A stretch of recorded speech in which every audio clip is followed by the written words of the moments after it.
പഠനോത്സവത്തിന്റെ ബഹുമാനപ്പെട്ട അധ്യക്ഷൻ,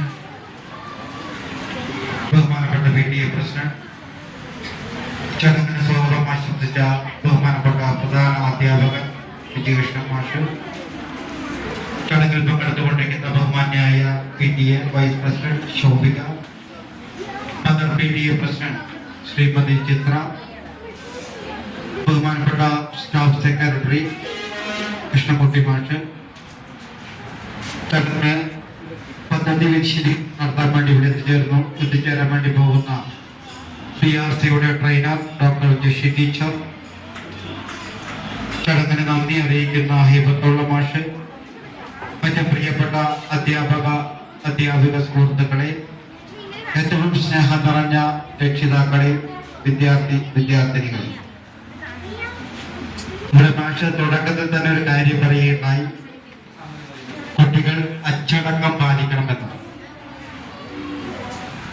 അച്ചടക്കം എന്ന് പറയുമ്പോൾ ഒരു വ്യക്തിയുടെ സ്വഭാവത്തെയാണ് സൂചിപ്പിക്കുന്നത്. ഒരു ചെറിയൊരു കാര്യം പറഞ്ഞുകൊണ്ട് നമുക്ക് ചടങ്ങിലേക്ക് കടക്കാമെന്നാണ് ഞാൻ മനസ്സിലാക്കുന്നത്. ഒരു പഞ്ചായത്തിന്റെ ഒരു പ്രധാനപ്പെട്ട യോഗം എന്ന് പറയുന്നത് ഭരണസമിതിയുടെ യോഗമാണ്, ബോർഡ് മീറ്റിംഗ് എന്ന് പറയും. ആ ബോർഡ് മീറ്റിംഗ് നടക്കുന്ന സമയത്ത് ഒരു വാർഡ് മെമ്പർ നല്ല ഉറക്കത്തിലായിരുന്നു. അവിടെ കുറെ കാര്യങ്ങൾ ആ ഭരണസമിതി ചർച്ച ചെയ്തു. അങ്ങനെ അദ്ദേഹം നല്ല ഉറക്കത്തിലായിരുന്നു. ഉറക്കത്തിൽ നിന്ന് ഉണർന്നപ്പോ അദ്ദേഹം കേട്ടത് ഒന്ന് മാത്രമായിരുന്നു, 50 ലക്ഷം രൂപയുണ്ട്, ഈ പദ്ധതി ഏത് വാർഡിൽ വേണം എന്ന ഒരു വാക്കാണ് അദ്ദേഹം കേട്ടത്. ഉടനെ ചാടിയണീറ്റ് അദ്ദേഹം പറഞ്ഞു, എങ്കിൽ അത് എന്റെ വാർഡിൽ നടപ്പിലാക്കാം, ഞാൻ അതിന് തയ്യാറാണ് എന്ന് അദ്ദേഹം പറയുകയുണ്ടായി. അങ്ങനെ പറഞ്ഞപ്പോ അവിടെ സെക്രട്ടറി തീരുമാനം എഴുതി, എന്റെ വാർഡ് മെമ്പറുടെ വാർഡിൽ ഈ പദ്ധതി നടപ്പിലാക്കാം എന്ന് തീരുമാനം എഴുതി മിനിറ്റ്സ് ക്ലോസ് ചെയ്തു. ഏതാനും ദിവസങ്ങൾ കഴിഞ്ഞപ്പോ ആ പഞ്ചായത്തിലെ മുഴുവൻ മാലിന്യം കൊണ്ടുപോകുന്ന വണ്ടികളും അദ്ദേഹത്തിന്റെ വാർഡിലേക്ക് വരികയാണ്. അപ്പൊ അദ്ദേഹം ചോദിച്ചു, എന്താണ് ഈ പഞ്ചായത്തിലെ മുഴുവൻ മാലിന്യങ്ങളും എന്റെ വാർഡിലേക്ക് കൊണ്ടുവരുന്നത് എന്ന് അദ്ദേഹം ചോദിച്ചു. അങ്ങനെ ചോദിച്ചപ്പോ ഡ്രൈവർ പറഞ്ഞു, ഞങ്ങൾക്കറിയില്ല, പഞ്ചായത്തിന്റെ തീരുമാനമാണ്, നിങ്ങൾ സെക്രട്ടറിയെ വിളിച്ചോളൂ എന്ന് പറഞ്ഞു. ഉടനെ അദ്ദേഹം സെക്രട്ടറിയെ വിളിച്ചു. സെക്രട്ടറി, എന്താണ് പഞ്ചായത്തിലെ മാലിന്യങ്ങൾ മുഴുവൻ എന്റെ വാർഡിലേക്ക് കൊണ്ടുവരുന്നത് എന്ന് ചോദിച്ചപ്പോ സെക്രട്ടറി പറഞ്ഞു, മെമ്പർ തന്നെ ആ പദ്ധതി നിങ്ങളുടെ വാർഡിൽ നടപ്പിലാക്കാം എന്ന് നിങ്ങൾ ഉറപ്പു തരികയും അതിന്റെ ഭാഗമായി നമ്മൾ തീരുമാനമെടുത്തത് എന്ന് പറഞ്ഞപ്പോൾ അദ്ദേഹത്തിന് മനസ്സിലായത്, അന്ന് ആ ഭരണസമിതി യോഗം ചർച്ച ചെയ്ത വിഷയം എന്നത് പഞ്ചായത്തിലെ മുഴുവൻ മാലിന്യങ്ങളെ തള്ളുന്നതിന് ഒരു ഇടം അന്വേഷിക്കുന്ന ആ ഒരു മീറ്റിംഗ് ആയിരുന്നു അത്. പക്ഷെ വ്യക്തമായി കേട്ടില്ല. ഇത്ര ലക്ഷം രൂപയുണ്ടെന്ന് പറഞ്ഞു. സ്ഥലം എവിടെയുള്ളൂ ചോദിച്ചു. അദ്ദേഹം അതിന് വാക്ക് കൊടുക്കുകയുണ്ടായത്. അപ്പോൾ നമ്മൾ ഒരു പരിപാടി നടക്കുമ്പോൾ അത് കൃത്യമായും ശ്രദ്ധിക്കാനും മനസ്സിലാക്കാനും നമുക്ക് ഓരോരുത്തർക്കും കഴിഞ്ഞാൽ മാത്രമേ അതുമായി ബന്ധപ്പെട്ട് കാര്യങ്ങൾ മനസ്സിലാക്കാൻ വേണ്ടി കഴിയൂ എന്നൊരു മെസ്സേജാണ് നിങ്ങളുടെ മുന്നിൽ വെക്കാനുള്ളത്. അപ്പൊ തീർച്ചയായിട്ടും നമ്മുടെ രക്ഷിതാക്കളും നമ്മുടെ അധ്യാപകരും നമ്മുടെ മുതിർന്നവരും ഒക്കെ പറയുന്നത് അനുസരിക്കാൻ നമ്മൾ എപ്പോഴും തയ്യാറാവണം എന്നാണ് പറയാനുള്ളത്. അപ്പൊ നമുക്കറിയാം, നമ്മുടെ വിദ്യാലയത്തിന്റെ ഈ അധ്യയന വർഷത്തെ പഠനോത്സവം വളരെ നല്ല രീതിയിൽ നടപ്പിലാക്കാൻ വേണ്ടി പോവുകയാണ്. എന്താണ് പഠനോത്സവം, എന്തിനാണ് പഠനോത്സവം നടത്തുന്നത് എന്നതിനെ കുറിച്ചൊക്കെ ബഹുമാനപ്പെട്ട സ്വാഗത പ്രാസംഗികനും അതുപോലെ തന്നെ അധ്യക്ഷനും സൂചിപ്പിക്കുകയുണ്ടായി.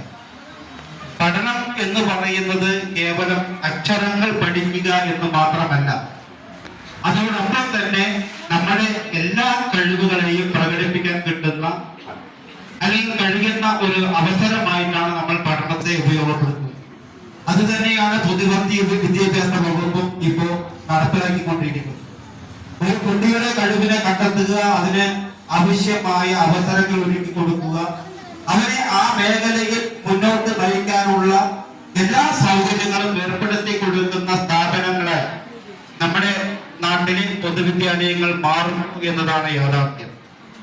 ഇപ്പൊ നമുക്കറിയാം, എന്റെ മുന്നിലിരിക്കുന്ന നിങ്ങൾ ഓരോരുത്തരും നാളെ ഇവിടെ ഇരിക്കുന്ന ആളുകളാണ്. നാളെ നല്ല രാഷ്ട്രീയക്കാരുണ്ടാവണം, നല്ല വില്ലേജ് ഓഫീസർ ഉണ്ടാവണം, നല്ല പഞ്ചായത്ത് ജീവനക്കാരുണ്ടാവണം, നല്ല പോലീസ് ഉദ്യോഗസ്ഥനുണ്ടാവണം, നല്ല മിലിറ്ററി ഉദ്യോഗസ്ഥനുണ്ടാവണം.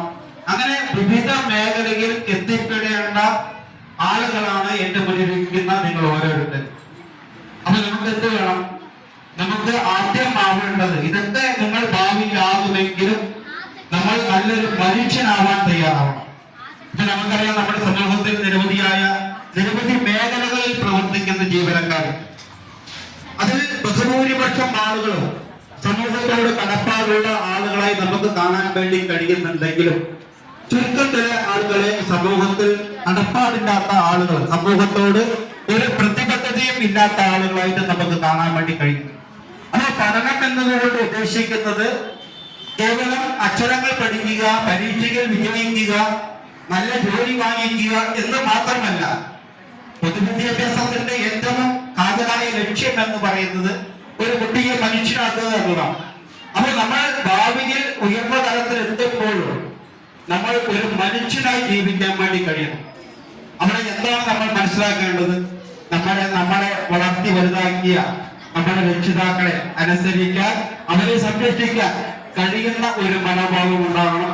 നമ്മുടെ സമൂഹത്തിനകത്ത് ആരെങ്കിലും പ്രയാസം അനുഭവിക്കുന്നെങ്കിൽ അവരെ സഹായിക്കാനുള്ള മനോഭാവം ഉണ്ടാവണം. അങ്ങനെ സമൂഹത്തോട് സഹജീവി സ്നേഹം ഉണ്ടാവണം. സമൂഹത്തോട് നല്ല പ്രതിബദ്ധതയുള്ള ഒരു വ്യക്തിയായി മാറാൻ കഴിയുന്ന ഒരു പഠന പ്രക്രിയയാണ് നമ്മുടെ പൊതുവിദ്യാലയങ്ങളിൽ നടക്കുന്നത് എന്നതാണ് യാഥാർത്ഥ്യം. അപ്പൊ തീർച്ചയായിട്ടും നിങ്ങളൊക്കെ ഭാവിയിൽ നല്ല നിലയിൽ എത്തിച്ചേരുമ്പോൾ തീർച്ചയായിട്ടും ഈ പറഞ്ഞതുപോലെ നമ്മുടെ സമൂഹത്തെ ചേർത്ത് പിടിക്കാൻ ആവശ്യമായ ഒരു ഉത്തരവാദിത്ത ബോധമുള്ള ഒരു തലമുറയായി മാറേണ്ടതുണ്ട്.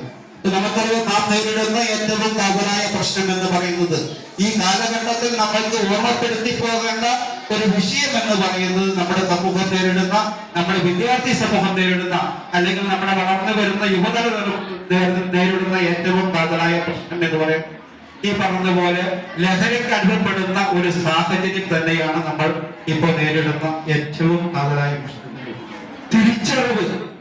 തിരിച്ചറിവില്ലാത്ത ഒരു സമൂഹം ഇന്ന് നമ്മുടെ സമൂഹത്തിൽ രൂപപ്പെട്ടു വരുന്നു എന്നതാണ് യാഥാർത്ഥ്യം. എന്താണ് തിരിച്ചറിവ്? ഇപ്പൊ നമുക്കറിയാം, മയക്കുമരുന്ന് പിടിച്ചു പ്രായം ചോദിച്ചാൽ 18 to 21 വയസ്സ്, 22 വയസ്സ്, 19 വയസ്സ്, ഇതൊക്കെയാണ് കുട്ടികളുടെ പ്രായം എന്ന് പറയുന്നത്. മയക്കുമരുന്നിന് അനുഭവപ്പെട്ടു, മയക്കുമരുന്ന് വിൽപ്പന നടത്തുമ്പോൾ പിടിക്കപ്പെട്ടു. ഇങ്ങനെ നിരവധിയായ കേസുകൾ ഈ കാലഘട്ടത്തിൽ റിപ്പോർട്ട് ചെയ്യുന്നു എന്നത് യാഥാർത്ഥ്യം. അപ്പൊ ഇത്തരത്തിൽ പിടിക്കപ്പെടുന്ന വ്യക്തികളുടെ അവരുടെ കുടുംബത്തിന്റെ പ്രയാസങ്ങൾ നമ്മളൊന്ന് മനസ്സിലാക്കി നോക്കുക. അപ്പോ നമ്മുടെ വളർന്നു വരുന്ന തലമുറയിൽ ചിലർക്കെങ്കിലും ഈ പറഞ്ഞ പോലെ തിരിച്ചറിവില്ലാതെ വളരുന്നു എന്നതാണ് യാഥാർത്ഥ്യം. എന്താണ് തിരിച്ചറിവ്? ഇപ്പൊ നമുക്കറിയാം, നമ്മുടെ അമ്മ നമ്മുടെ 9.5 മാസം നമ്മുടെ അമ്മയുടെ ഗർഭപാത്രത്തിൽ ഇട്ട് വളർത്തി, അതിനുശേഷം കുട്ടി ജനിച്ചപ്പോൾ അവൻ എല്ലാ പരിചരണവും തന്ന് താലോലിച്ച് വളർത്തി. അച്ഛനാണെങ്കിൽ പറഞ്ഞതുപോലെ കുട്ടി ചെറു പ്രായത്തിൽ കരയുമ്പോൾ മാറോട് ചേർത്ത് വെച്ച് നമ്മളെ വളർത്തി. നമ്മുടെ സഹോദരി സഹോദരന്മാർ നമ്മളെ ജീവന തുല്യം സ്നേഹിച്ച് നമുക്ക് എല്ലാ സഹായം തന്നു നമ്മളെ വളർത്തി. നമ്മുടെ സമൂഹമാണെങ്കിൽ നമ്മളെ സർവ്വ പിന്തുണയും തന്ന് നമ്മളെ വളർത്തി. അങ്ങനെയൊക്കെയുള്ള തിരിച്ചറിവ്, അതായത് കുടുംബത്തെ കുറിച്ചും നമ്മുടെ സമൂഹത്തെ കുറിച്ചും നമ്മുടെ രക്ഷിതാക്കളെ കുറിച്ചും നമ്മുടെ സഹോദരി സഹോദരന്മാരെ കുറിച്ചുള്ള തിരിച്ചറിവില്ലാതെ വളരുന്ന ഒരു സമൂഹം ഇന്ന് ചില ആളുകളിൽ നിന്നും, അല്ലെങ്കിൽ ചില വിദ്യാർത്ഥികളിൽ നിന്നും, അല്ലെങ്കിൽ ചില യുവാക്കളിലൊക്കെ കാണപ്പെടുന്നു എന്നതാണ് യാഥാർത്ഥ്യം. അത്തരത്തിലുള്ള ആളുകളാണ് ഇത്തരത്തിലുള്ള ഈ പറഞ്ഞ പോലെ ഡി അഡിക്ഷൻ സെന്ററുകളിലും ഇത്തരത്തിൽ മയക്കുമരുന്ന് വിൽപ്പനയുമായി ബന്ധപ്പെട്ടും ഉപയോഗവുമായി ബന്ധപ്പെട്ടൊക്കെ പോകുന്നത് എന്നതാണ് യാഥാർത്ഥ്യം. അപ്പൊ ഇത്തരത്തിലുള്ള ആളുകളെ നമുക്ക് നമ്മുടെ നേർവഴിക്ക് നയിക്കാൻ ആവശ്യമായ ഒരു പ്രവർത്തനമാണ് ഇപ്പോൾ സംസ്ഥാന സർക്കാർ ഇപ്പോൾ ഈ കാലയളവിൽ നടത്തിക്കൊണ്ടിരിക്കുന്നത്. തീർച്ചയായിട്ടും അത്തരത്തിലൊന്നും വഴിതെറ്റി പോകാതെ നമ്മുടെ ലഹരി എന്ന് പറയുന്നത് പഠനമായിരിക്കണം, കലയായിരിക്കണം, വിനോദമായിരിക്കണം എന്ന തരത്തിൽ നമുക്ക് ചിന്തിക്കാനുള്ള ഒരു ശേഷി കൂടി വളർന്നു വരുന്ന നിങ്ങൾക്ക് ഓരോരുത്തർക്കുമുണ്ട്. അപ്പൊ ഈ പഠനോത്സവം എന്ന് പറയുമ്പോൾ ഈ പറഞ്ഞതുപോലെ നമ്മുടെ എല്ലാ കഴിവുകളെയും പ്രകടിപ്പിക്കാൻ കിട്ടുന്ന ഏറ്റവും വലിയൊരു അവസരവും അത് വേണ്ട വിധത്തിൽ ഉപയോഗപ്പെടുത്താൻ നിങ്ങൾക്ക് ഓരോരുത്തർക്കും കഴിയേണ്ടതുണ്ട്. നല്ല രീതിയിൽ ഈ പറഞ്ഞതുപോലെ സമൂഹത്തിൽ മാതൃക തെളിയിക്കുന്ന തരത്തിൽ നമ്മുടെ ജീവിതം നിങ്ങൾക്ക് കൊണ്ടുപോകാൻ ആവശ്യമായ ഒരു ഇടപെടൽ നമ്മുടെ അധ്യാപക സുഹൃത്തുക്കൾ അധ്യാപകരുടെ ഭാഗത്ത് ഉണ്ടാവുന്നുണ്ട്, പൊതുസമൂഹത്തിന്റെ ഭാഗത്ത് ഉണ്ടാവുന്നുണ്ട്, അതോടൊപ്പം തന്നെ നമ്മുടെ രക്ഷിതാക്കളുടെ ഭാഗത്ത് ഒക്കെ ഉണ്ടാവുന്നുണ്ട്. അതിനെയൊക്കെ നിങ്ങൾ വേണ്ട വിധത്തിൽ ഉപയോഗപ്പെടുത്തിക്കൊണ്ട് നേർവഴിക്ക് പോകാനുള്ള ഒരു മനസ്സ് നിങ്ങൾക്ക് ഏവർക്കും ഉണ്ടാവട്ടെ എന്ന് മാത്രം പറഞ്ഞുകൊണ്ട് നമ്മുടെ വിദ്യാലയം സംഘടിപ്പിച്ചിട്ടുള്ള പഠനോത്സവം ഔപചാരികമായി ഉദ്ഘാടനം ചെയ്ത് അറിയിക്കാം.